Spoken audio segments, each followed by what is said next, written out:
Era dezembro de 1916.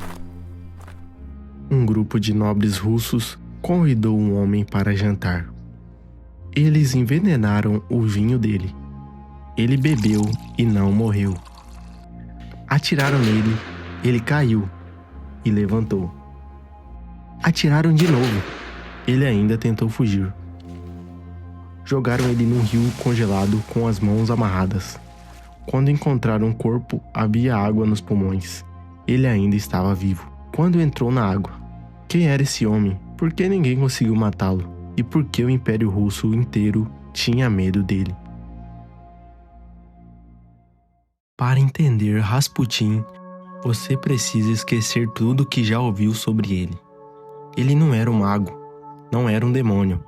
Era filho de camponeses da Sibéria. Nascido em 1869, numa aldeia chamada Pokrovskoye, um lugar tão remoto que no inverno ficava completamente isolado do mundo. Desde jovem, Grigori Yefimovich Rasputin era diferente. Dizia ter visões, acreditava que Deus falava com ele. Aos 18 anos, passou meses no mosteiro e voltou convicto de que tinha uma missão divina. Não se tornou padre. Tornou-se algo mais difícil de definir.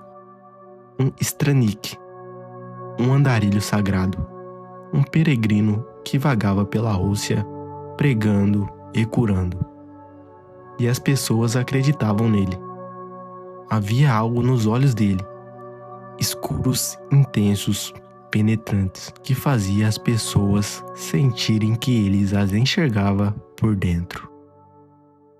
Rasputin chegou à capital do Império Russo, São Petersburgo.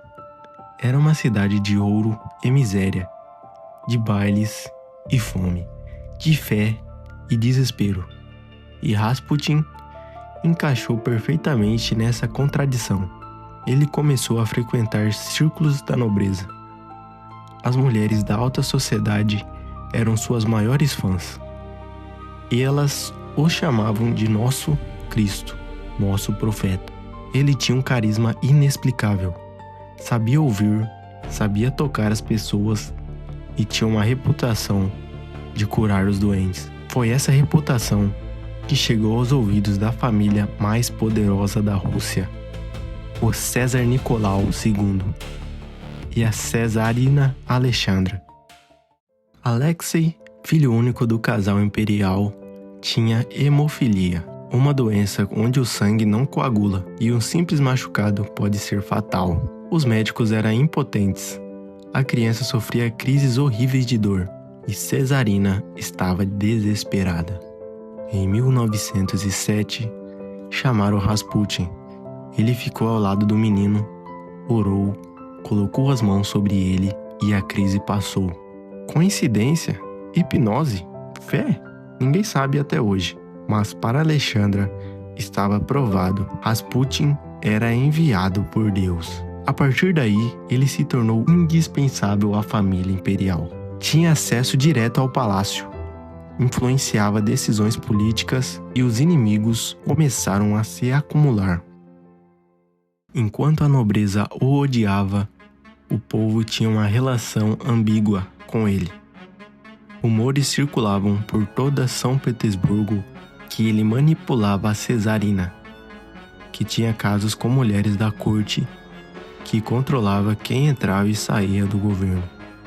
Durante a Primeira Guerra Mundial, com o Caesar no fronte, Alexandra, guiada por Rasputin, demitia e nomeava ministros quase semanalmente. O império estava em colapso, a fome aumentava, as batalhas eram desastrosas. E Rasputin estava lá, no centro de tudo, sendo culpado por tudo. Jornais o chamavam de o diabo de olhos escuros. Políticos faziam discursos pedindo sua morte. E um grupo de nobres decidiu que precisavam agir. 16 de dezembro de 1916, Palácio de Yusupov, São Petersburgo, o príncipe Felix Yusupov convidou Rasputin para uma visita noturna, prometendo apresentá-lo à sua bela esposa. O plano era simples: envenenar o vinho e os bolos com cianureto. Rasputin comeu, bebeu. Esperaram. Nada aconteceu. Ele pediu mais vinhos. Os conspiradores estavam em pânico no andar de cima. A dose era suficiente para matar um elefante. Yusupov desceu, sacou uma pistola e atirou Rasputin no peito. Ele caiu. Quando Yusupov voltou para conferir o corpo, Rasputin abriu os olhos, agarrou o pescoço e tentou estrangulá-lo. Ele se arrastou pelo pátio, gritando. Atiraram mais 3 vezes. Ele ainda se movia. Deram uma surra nele com os cacetetes. Depois, enrolaram o corpo num tapete. Foram até o rio Neva, que estava congelado, e jogaram embaixo do gelo. A autópsia revelou que havia águas nos pulmões. Ele estava vivo quando o jogaram no rio. Rasputin morreu em janeiro de 1917. Menos de um ano depois, o César Nicolau II abdicou. A família imperial foi executada pelos bolcheviques em 1918. O Império Russo havia acabado. Antes de morrer, Rasputin teria escrito uma carta profética ao César. Se eu for morto por camponeses, você não tem nada a temer. Mas, se eu for morto por nobres, nenhuma da sua família sobreviverá por mais de 2 anos. Os assassinos eram nobres. Até hoje, Rasputin é um enigma. Era um curandeiro genuíno ou um charlatão habilidoso. Era um homem de fé ou um manipulador. Tinha poderes reais ou apenas um carisma devastador. Talvez a resposta mais honesta seja: ele era tudo isso ao mesmo tempo. E exatamente por isso que mais de 100 anos depois, o mundo ainda não consegue parar de falar dele.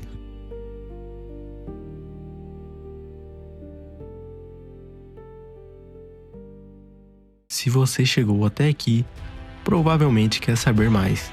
No próximo vídeo vou contar a história de outro personagem que a história tentou apagar, mas que mudou o mundo mesmo assim. Ativa o sininho para não perder e me fala nos comentários: você acha que Rasputin tinha poderes reais ou era tudo encenação?